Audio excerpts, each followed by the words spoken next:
Hello my dear students, आप देख रहे हैं आपका अपना चैनल विनेश वर्सेटी और मैं आज आपको इंग्लिश का लेसन 1 पढ़ाने जा रहा हूं। चैप्टर का नाम है अ लेटर टू गॉड। ये चैप्टर एक किसान के बारे में है। किसान का नाम है लेंचो। बिल्कुल ठीक सुना आपने, किसान का नाम है लेंचो। लेंचो के पास एक फील्ड होता है, एक खेत होता है, बड़ा प्यारा सा खेत जिसमें इस टाइम फूल लहरा रहे हैं। सिर्फ एक चीज की कमी है, वो है बरसात की। He had a nice field of corn और उसके पास उस खेत में फूल लहरा रहे थे। सिर्फ एक चीज की कमी रह गई थी, वो थी बरसात की। उसने सोचा एक बार बरसात हो जाए सब ठीक हो जाएगा। एंड हम कह सकते हैं he was expecting for rainfall। अब क्या होता है, इवनिंग का टाइम होता है, सब मिलकर खाना खा रहे होते हैं, तभी ठंडी ठंडी हवा चलने लग जाती है, मौसम बड़ा सुहाना हो जाता है। लेंचो मौसम को देखने के लिए बाहर आता है। बारिश की बूंदाबांदी शुरू हो जाती है, टपक टपक टपक। Lencho was extremely happy. Lencho referred to those rain drops as silver coins. Lencho का कहना था कि ये बारिश की बूंदें नहीं, ये सिल्वर कॉइन्स है। बड़ी बूंद 10 सेंट्स के इक्वल और छोटी बूंद 5 सेंट्स के इक्वल। बिल्कुल ठीक। उसका ऐसा मानना इसलिए था, उसके 2 रीजंस हैं। पहला कि रेन ड्रॉप्स वाकई सेंट्स जैसे दिख रहे थे, they resemble like coins of silver. दूसरा, अब बरसात के बाद जब उसकी खेती होगी तो वो बहुत सारा पैसा कमा पाएगा। लेकिन जल्दी ही वो बहुत निराश हो गया। ऐसा क्या हुआ, बरसात तो हुई लेकिन वो बरसात बदल गई ओलों में। आपने सही सुना, द रेनफॉल टर्न्ड इनटू हेलस्टोन्स। उसकी सारी उम्मीदों पर पानी फिर गया। कहां तो वो एक्सपेक्ट कर रहा था कि वो इस बार बहुत सारा पैसा कमाएगा खेती को बेचकर, कहां उसकी सारी फसल तबाह हो गई। Yes, his entire crop was destroyed due to हेलस्टोन्स।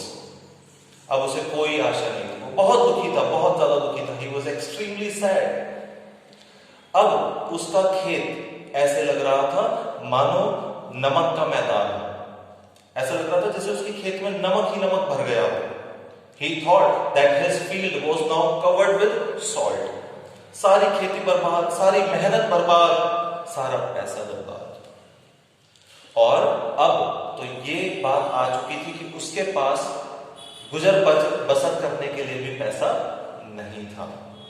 He had no money left in his pocket। So Lencho was extremely sad, extremely sad। क्या करे बेचारा Lencho.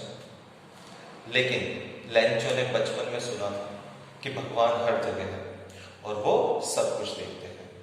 So he had faith in God and he decided to write a letter to God.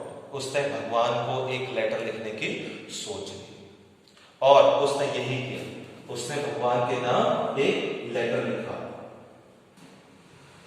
जिसमें उसने अपनी सारी बात बताई कि उसके साथ क्या क्या हुआ।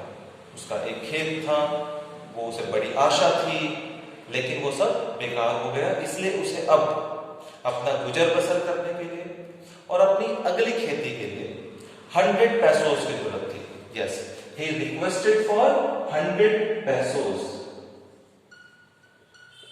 ही wanted 100 pesos from God.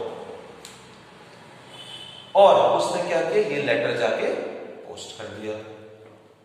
Postman ने जब वो एड्रेस पढ़ा, ही वाज कंफ्यूज्ड कि ये एड्रेस कहां पर है।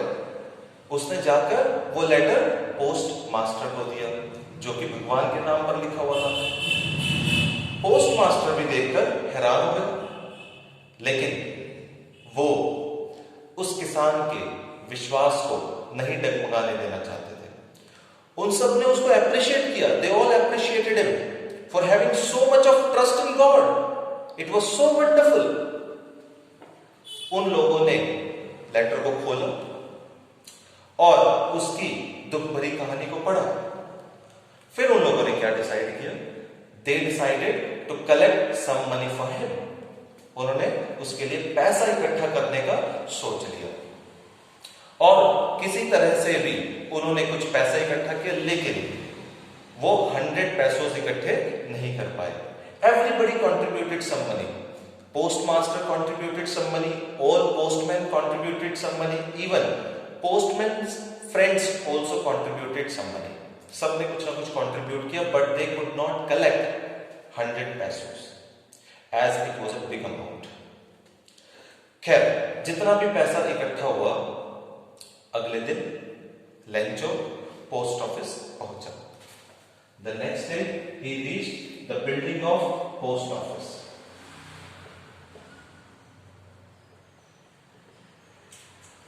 लेंचो को पूरी आशा थी कि भगवान ने उसको उसकी मदद के लिए 100 पैसों जरूर भेजे होंगे।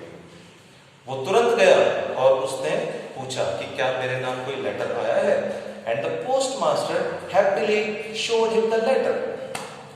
पोस्टमास्टर को लगा कि Lencho would be extremely happy, वो बहुत खुश होगा, लेकिन ऐसा नहीं हुआ। Lencho open the letter, he saw the word written God, there was a signature of God, वहां पर भगवान के सिग्नेचर थे। And when he counted the money, कितने थे पैसे? देयर वर 70 पैसों। बिल्कुल सही सुना आपने, क्योंकि वो पूरे पैसे इकट्ठे नहीं कर पाए थे। तो देयर वर 70 पैसों, उनके पास 70 पैसे, उसके पास 70 पैसों थे।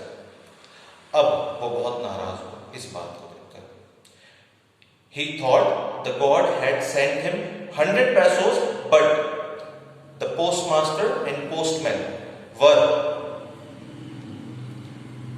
these were cheaters, उसको लगा, और बाकी की रकम इन लोगों ने निकाल ली। इसलिए उसने एक और लेटर लिखने की सोची और उसने टेबल पर खड़े होकर एक और लेटर लिखा भगवान के नाम पर, और उसने भगवान से रिक्वेस्ट की कि हे भगवान, आपने तो पूरे 100 पैसों भेजे थे मेरे लिए, लेकिन मुझे 70 पैसों मिले और 30 पैसों इन सभी ने निकाल लिए, पोस्टमास्टर ने और पोस्टमैन ने। इसलिए मैं रिक्वेस्ट करता हूं, इस बार आप पैसे मेल के जरिए मत भेजिएगा और प्लीज मुझे बाकी का अमाउंट भेजिए, ताकि मैं इस साल अपना खर्चा चला सकूं और खेती को दोबारा से कर सकूं। और उसने वो लेटर पोस्ट कर दिया। एक क्वेश्चन मैं पूछता हूं, उन लोगों ने तो एक अच्छा काम किया, it was an act of charity for them, लेकिन लेंचो का क्या इस तरह से लेटर लिखना ठीक था? मेरे ओपिनियन में ठीक था। क्यों? Because he had trust in God. उसने सोचा कि उसको ये पैसे भगवान ने ही भेजे हैं। उसके माइंड में एक बात भी नहीं आया कि शायद ये पोस्टमैन और पोस्टमास्टर्स के द्वारा कलेक्ट किया हुआ एक अमाउंट हो सकता है। तो मेरे हिसाब से लेंचो अपनी जगह सही था और बाकी के सब लोग भी अपनी जगह सही थे। लेकिन सोचिए, उस लेटर को पढ़ने के बाद पोस्टमास्टर और पोस्टमैन के मन में क्या आया होगा? इस चैप्टर के क्वेश्चन आंसर्स हम करेंगे अगली वीडियो में। आप तब तक इस चैप्टर को बहुत ही अच्छे से रीड आउट कीजिए। रीड करने के बाद खुद कुछ कंक्लूजन्स निकालिए and keep watching Vinesh versatile. मुझे पक्की उम्मीद है आपको ये चैप्टर बड़े अच्छे से समझ आ गया होगा। मैंने इस चैप्टर को एक समराइज्ड वे में आपको एक्सप्लेन किया। Thank you very much.